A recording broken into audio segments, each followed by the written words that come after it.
सो अगर आप civil service की तैयारी कर रहे हैं, इट्स वेरी इंपॉर्टेंट आप न्यूज़पेपर को बहुत अच्छे तरीके से कवर करें। ये सारे के सारे टॉपिक आप मेरे सेशन में देख सकते हैं मॉर्निंग के अंदर जो होता है, और लिंक आपका दे रखा है। मैंने सौरभ पांडे।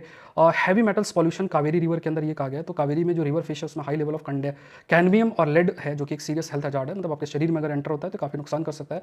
और ये पॉल्यूशन मेनली इंडस्ट्रियल और एग्रीकल्चरल सोर्सेज के माध्यम से। फिर आपका kangaroo hoping and energy efficiency, तो इस पर एक स्टडी पब्लिश हुई है कि ऐसा क्या कारण है कि कंगारू अपनी एनर्जी एफिशिएंसी मेंटेन करके रखते हैं, क्योंकि जब भी कोई जानवर तेज चलता है तो उसका एनर्जी कंजम्पशन बढ़ता है। बट इसमें इन्होंने जो भी स्टडी आई उसमें कहा गया कि जो उसकी पॉस्चरिंग है, कि जो जॉइंट एंकल्स है, हिप नी एंकल्स हैं, उसमें सर्टेन जो चेंज होते हैं जैसे ही फुट नीचे ग्राउंड होता है, मतलब जैसे ही ग्राउंड में उसका कंगारू का पैर पड़ता है।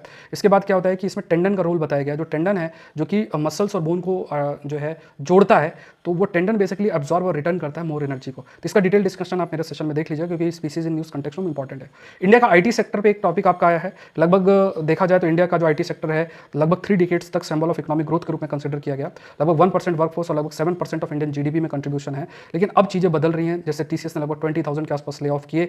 अब कई ले ऑफ के कई कारण है, जैसे एआई ड्रिवन ऑटोमेशन हो रहा है, यूएस इमिग्रेशन पॉलिसी टाइटन हो रही है, इकोनॉमिक स्लो डाउन भी देखने को मिल रहा है यूएस यूरोप की अगर बात करें।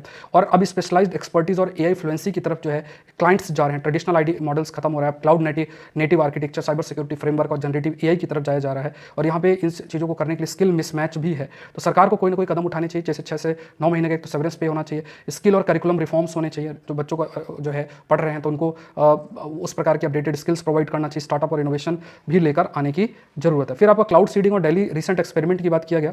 जैसे क्लाउड सीडिंग में जो कि एक वेदर मॉडिफिकेशन टेक्निक है टू इंड्यूस आर्टिफिशियल रेन, जिसमें सॉल्ट मिक्सचर, सिल्वर आयोडाइड और कैल्शियम क्लोराइड जो है वो आपका स्प्रेड किया जाता है। तो अभी ये सक्सेसफुल नहीं हुआ है इतना। और इसका जो कारण आप यही कह सकते हैं कि देखिए कई जो एक डेवलपमेंट्स की अगर बात किया जाए तो ये डिपेंड करता है कई फैक्टर्स पे, मॉइस्चर की अवेलेबिलिटी पे भी निर्भर करता है। साथ में विंटर के टाइम पे जो मॉइस्चर की अवेलेबिलिटी वो भी कंपेरेटिवली जो है वो लेस होती है। तो उस केस में आप अगर क्लाउड सीडिंग करते हैं तो कैसे आप जो है रेनफॉल कॉज कर सकते हैं, तो वो एक चैलेंज रहता है। फिर आपका हाई सी ट्रीटी है, एग्रीमेंट आपका है। तो इस ट्रीटी के कंटेक्स्ट में आपको ध्यान में रखना, इसका मेन एम है कि मैराइन बायोडाइवर्सिटी को प्रोटेक्ट कैसे करें, साथ में प्रमोट करना sustainable use of marine resources को, इक्विटेबल बेनिफिट शेयरिंग को, इनहांस कोऑपरेशन, कैपेसिटी बिल्डिंग, और जो आपका मैराइन लाइफ है बियॉन्ड नेशनल ज्यूरिडिक्शन, मतलब 200 नॉटिकल माइल्स के बियॉन्ड।